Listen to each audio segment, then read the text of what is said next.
would you like to be part of it? And he told me recently, he said, I thought you were a lunatic. You've got one advisor and an administrator. You're working out of your back bedroom and you're like, you want a board of directors? Like, what? I think if I said what I really wanted to achieve out loud, people would be like, you fucking maniac.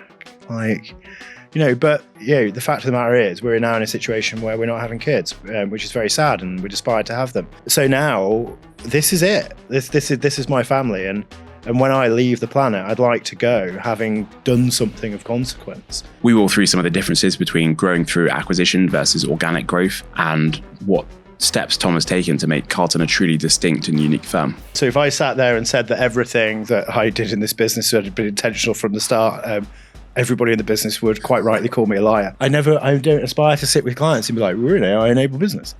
Who cares? They don't care what tech stack we use. They just want a smooth, enjoyable process. It's still fairly early days for Vice Amplified as a podcast, but me and the team are loving to hear your feedback. So if you've got any ideas on guests that you think would be interesting to have on the show, or topics that you think we should cover, we'd love to hear. But thanks so much for listening. Cheers.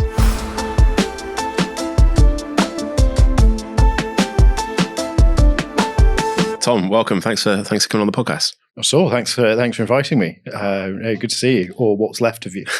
Yes, shrunk a bit since last time. So in Calton, you're building a really awesome business, and it's growing really quickly. It'd be interesting to dig into your thoughts on the differences, I guess, between that inorganic kind of acquisition growth versus organic growth, and where they play their part in kind of growing an advice business.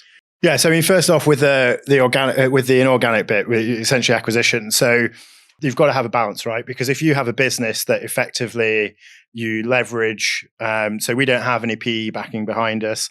The business was started with family money, and then we've got sort of non-private equity funding, part of which is debt based. So if we go out and essentially just grow 100% or 75 or 80% through acquisition, effectively all you're going to end up with is a business that's sort of worth the sum of its debt, right? So the acquisition bit's really important to us, because I do see there as being room for a business that gives sort of people, and this sounds really up my own backside and I apologize for it, a sort of moral way out, because we all moan about big consolidators and things like that, right? So your choice is, at the minute, you sell to another sort of smaller business, right? So I'm an IFA, I come to retirement, I've got a mate who's got a slightly bigger firm, and he says, I'll buy your business off you and I'll absorb it into mine, and maybe I'll look after them, my mate will look after them or whatever, and that's fine. Or you sort of, it seems as that, or there's a big national, that's where it scoops everyone up. And so there's one that I'm not going to name that I'm thinking of, where everyone gets scooped up, the advisor gets paid based on the assets that go into, all the assets have to go into that new firm's investment proposition. I've been told by advisors that have done deals with them, that it goes in there, you don't get paid on it, and then all your clients are on a telephone-based service. And to me, that's, we spend a lot of time talking about client outcomes. To me, that's a pretty shitty client outcome. So what we're trying to do is sort of do it with, I call it consolidation with a soul, which I think certain people in the business roll their eyes at. But it's that thing of, if you join us, I'm not going to do the big pitch, but if you join us as an advisor, there's a succession plan over a period of time that's agreed, and we have we'll either recruit or pair you up with another advisor in the business, and there's a long handover period, so all of your clients are comfortable. And yes, we have a CIP, shock horror, IFA business that's scaling rapidly has a centralized investment proposition. But not everything has to go in that. It's a case of if it doesn't fit and doesn't work for the client, then it doesn't get shoehorned in. So I think the acquisition bit, it's interesting. So it can't be, for a business, it can't be your only strategy unless you've got a whole load of deep pockets, and that's fine. Or you've got a whole load of PE money behind you, or you need to do a load of, but you need to, if you don't have those big deep pockets, you need to do a load of organic growth alongside it. So this is why we've just sort of, we had a really good friend of mine who's got a PhD in English, so she's an exceptionally good writer. She was doing our sort of marketing 2 days a week. She's now going full time. We've obviously got Mark Paulson on our board.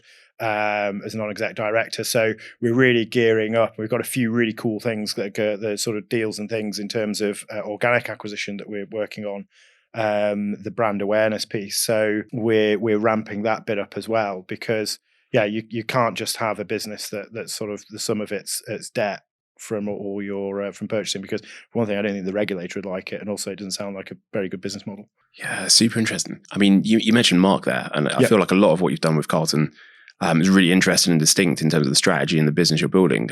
How much is that was like intentional from the off, when you kind of sat back in a chair and thought, this is the business I want to build? How much is like kind of emerging on its way through, and like just generally how have you approached the business? So if I sat there and said that everything that I did in this business had been intentional from the start, everybody in the business would quite rightly call me a liar. As is a family business, the shareholders, every shareholder either works in the business or is a family member. Yeah, so there was a strong values base for the business. With the board situation, there's a funny story. So we've got a board at the moment. We've got me, CEO, Gary Dale, Chief Commercial Officer, who was originally a non-exec. Got Laura Bruce, who was originally, she was my mentor on a university course that I did. Then she was a non-exec director. Now she's Chief Operating Officer. Got Mark Paulson of the Landcat as non-exec. And we're recruiting. We put two sort of pitch out yesterday on LinkedIn for two new non-execs, and we'd like people sort of in the legal or that worked in legal or M&A or accounting, that sort of space. Because really, when I sat down and set up the business, I was kind of like, right, I don't know everything. I've always functioned in teams, right? Sport, as ice hockey player, ice hockey coach, and when you're in teams, you look around and go. First thing you go is like, right, what can't I do? So I think I'm horrendous at sales. Other people tell me that I'm very good, but that's, so opinions may vary. In my view, I'm not very good. So I spoke to Gary. I'd known Gary for a long time, and I spoke to Gary. Spoke to a few clients who'd worked with him, actually, because we've got a lot of clients that work in financial services, which I love, because it gives us a real sort of sense of we're doing something right. If these people that work with us in a professional capacity then come and say, can we work with you? As your advisor, so our advisors rather. So I spoke to a few clients and then went to Gary and said, look, I don't know anything about sales, distribution. I want to grow a firm that's of scale. I want to grow a firm that's of consequence and is a sort of force for good.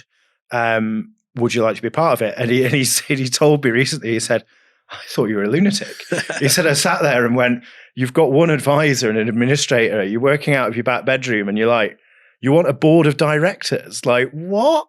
And he said, he basically went kind of, sod it. I'll get involved and see what happens here. And then, so he's been great. And then he was at a stage, having left AJ Bell, where he's head of distribution, that he was sort of, actually, I want to get back in the game and do some more. So he's now in the business 3 days a week.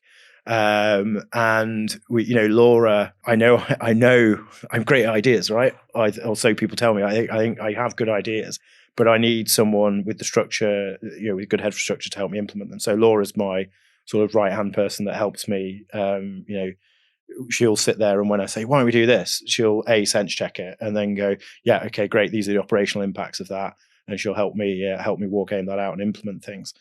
And yeah, a lot of people, I got a few chippy comments when we started, and people are going, oh, what have you got bored? You're just an IFA firm.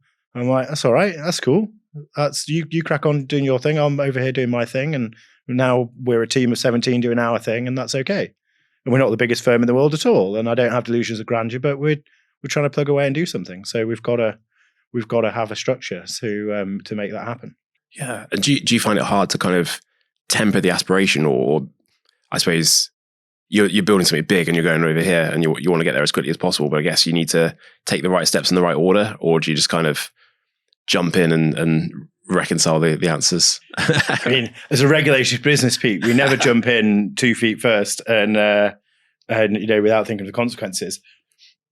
I don't know what camera's on, but I just want to make that clear. All of them. So joking aside, tempering my aspirations.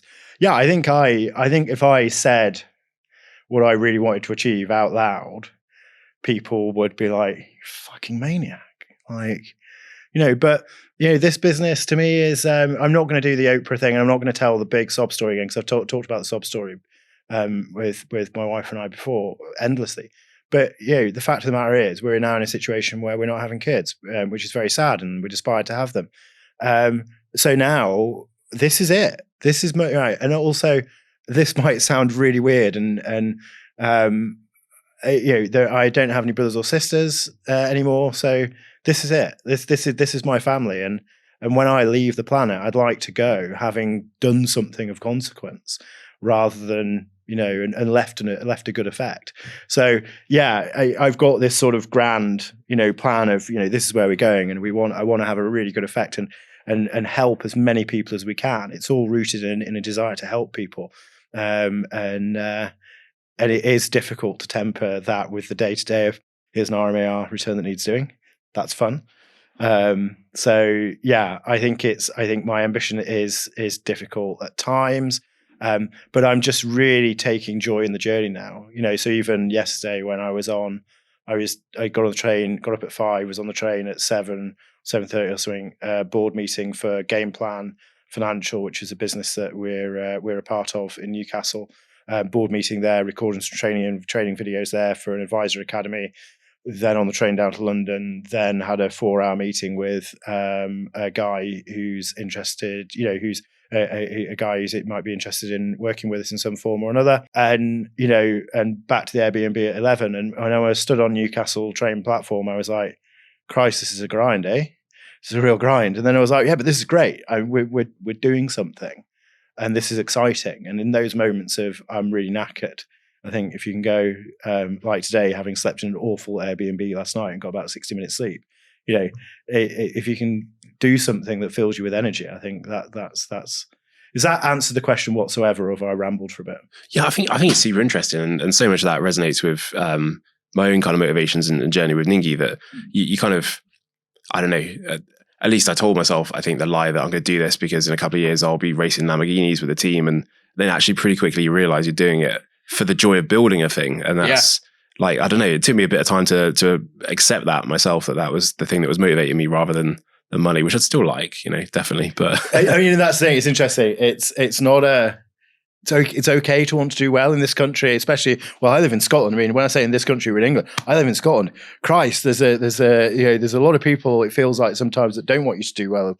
Don't want you to do well around where I live. But and ambition is a bad thing. But look, I think the wonderful thing about financial planning as a profession, and Ningi is obviously a part of that value chain. The wonderful thing about this is, if we charge fairly, do a good job for clients, charge fairly, the clients will get good outcomes. We will be well looked after. And by that, I don't mean, we'll all be millionaires this time next year, Rodney. What I mean is, we'll all have comfortable livings and not, Christ, I come from a mining village, we'll not all need to be down the pit. And I think that's the wonderful thing about it. We can all win together because, our fees are bang average, if not slightly under, if not quite a bit under, actually.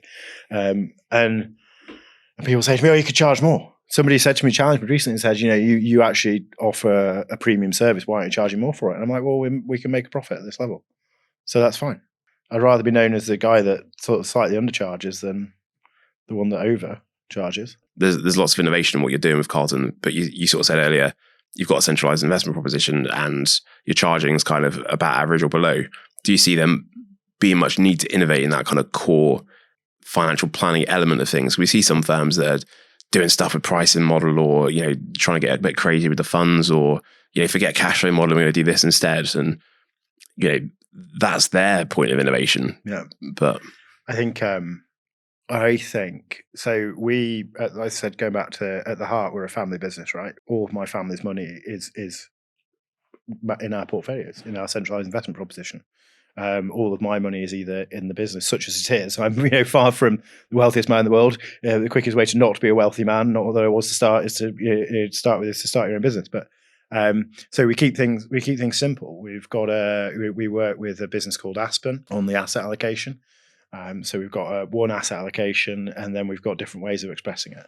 We try and keep things simple. We've got a overarching asset allocation. Then we've got blended model portfolios. We've got sustainable models. So ESG sort of general. and then we've got index models and the an income variance. And the index models, we're doing this in custom indexing. So the sexy bit that we're doing is, we can sit with you as a client, go through your sort of ESG, say, criteria. We can then screen, at the moment, it's US and UK equity components, and basically build a customized index for your portfolio.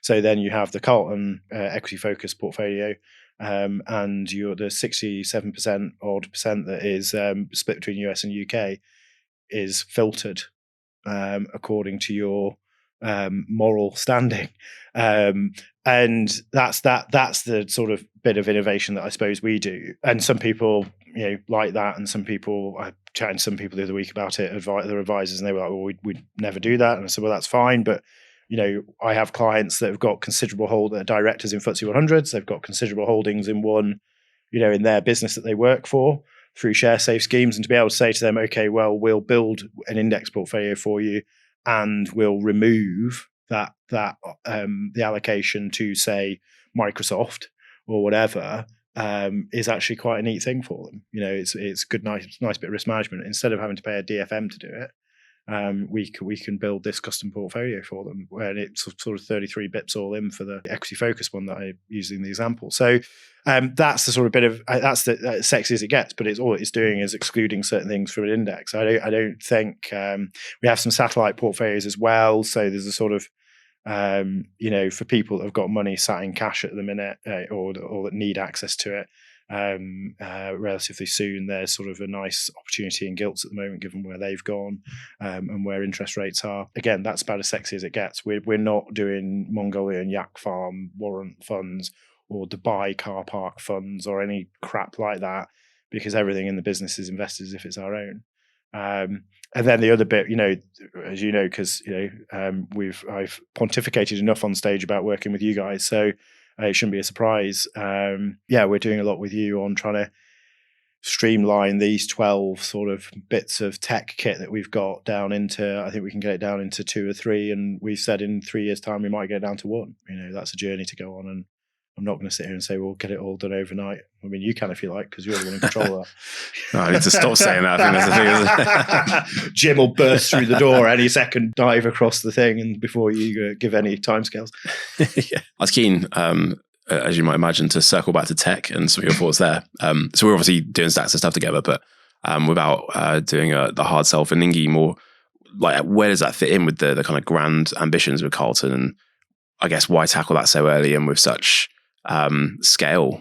So, I mean, if anything, I'd have liked to have tackled it earlier. If we'd have had time, budget earlier in the process, I'd have waited before we did any scaling and done the tech bit then. Because why so early? Because it's easier to implement change when you're a smaller business. So, we turned 3 on 29th of January. So 3 years ago, it was me in back bedroom, part-time administrator, with sort of 45 client families. Fast forward now, we're in a 4-story townhouse in the West End of Edinburgh with office in the Borders, 17 of us, and around over 1,000 client families. It's even going to be hard now. I mean, we've talked a lot about effectiveness of data transfer and the need for all that bit to be nailed. So early as possible, I think, just from a logistical point of view. For me, why is it important? Because there's so much menial crap like that our team has to do.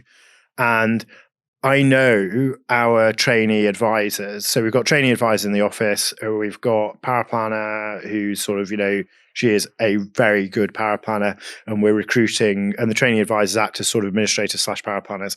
And we've got more administrators, and we're hiring for more administrators and power planners at the moment, for them to move up and to sort of provision for the future growth. I know they would much rather not be filling in LOAs and sending them out to clients and then picking them up and sending them on. Do you know what I mean? I know that they would much rather not have to sift through the LOA stuff when it comes in and put it into the back of, there's that they could be doing much more interesting stuff that's adding value to clients. The vision for me is that having a one central system where you're able to, with AI now, as we've seen in the stuff that we've done, it should be possible to drag stuff in and then have the data extracted into the appropriate place. And yes, it needs to be checked because it's a regulated thing, but it's much easier to just go, yeah, everything's in the right place, than sit there and have to, pull it all over. So my vision, it's interesting when I see, I'm really suspicious whenever I see people with AI tools that are going to be, and I know you guys have offered us a chatbot, and I was very much like, no.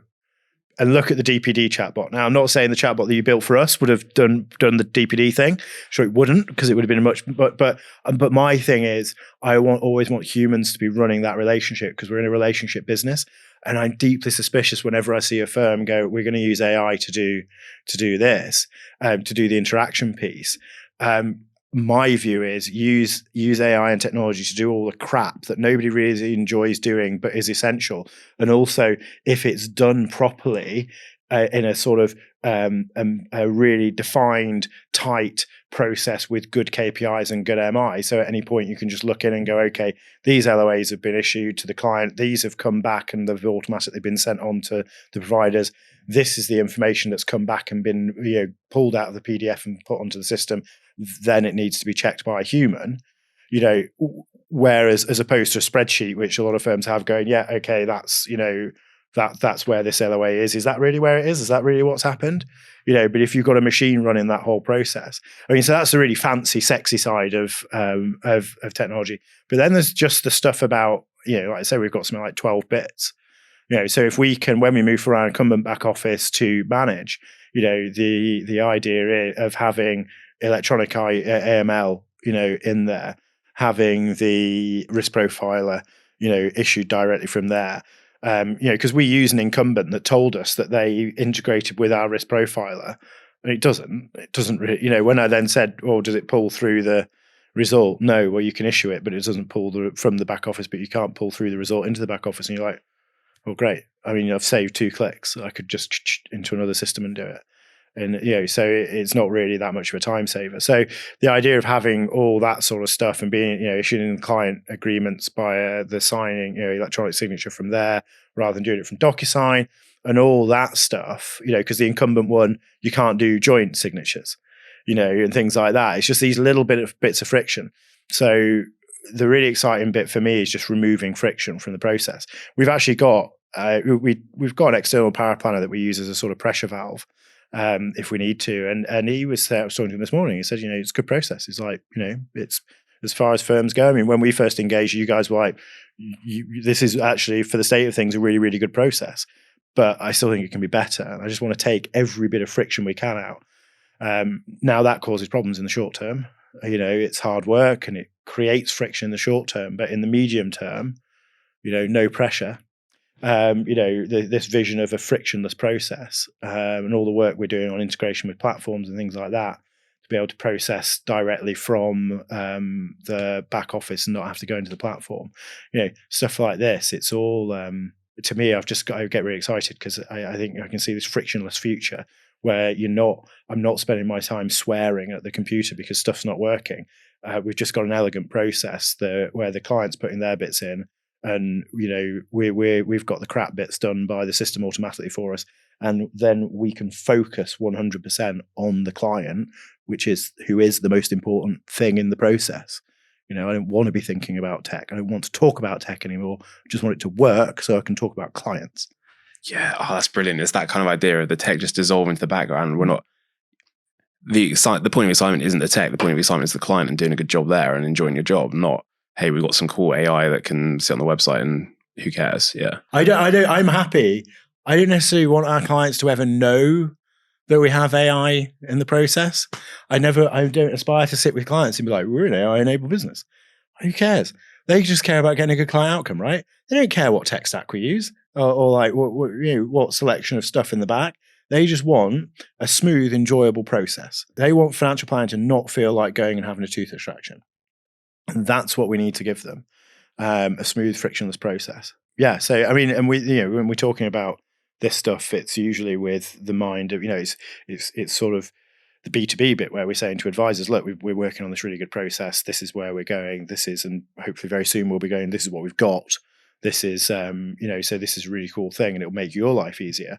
But everything in our business is focused on making the client's life better and easier. And how does that, so I'm keen to kind of ask you about your plans for growth and specifically in the team and how you see that fleshing out in the next kind of couple of years. It sounds like you've got a conveyor belt of talent almost, where you're bringing new people in and they're doing some of the work, but also your kind of future talent. Makes it sound conveyor belts. There's a better way. I don't know if the team would.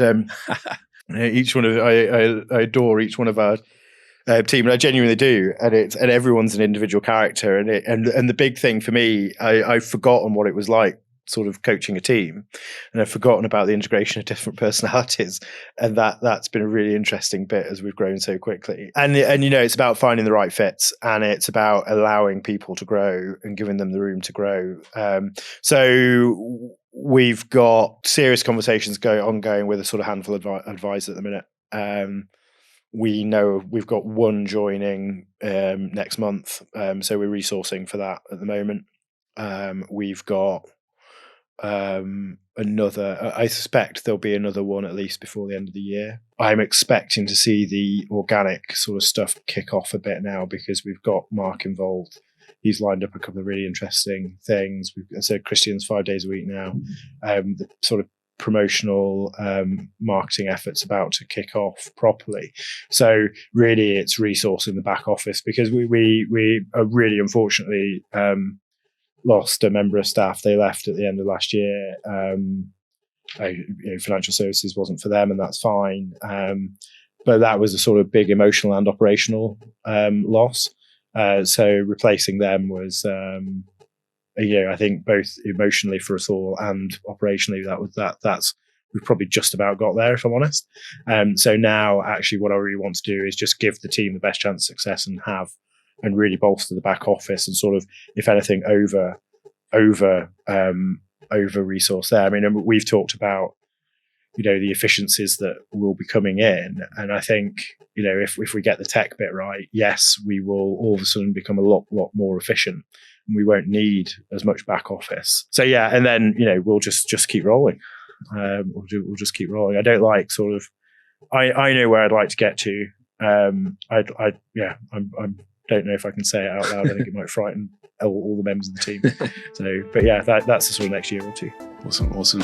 Tom, that was amazing. Thanks so much for taking the time. Really found that interesting. No, thanks for having me, and sorry for rambling on probably at times. Oh, don't apologise. All right, cheers, Pete.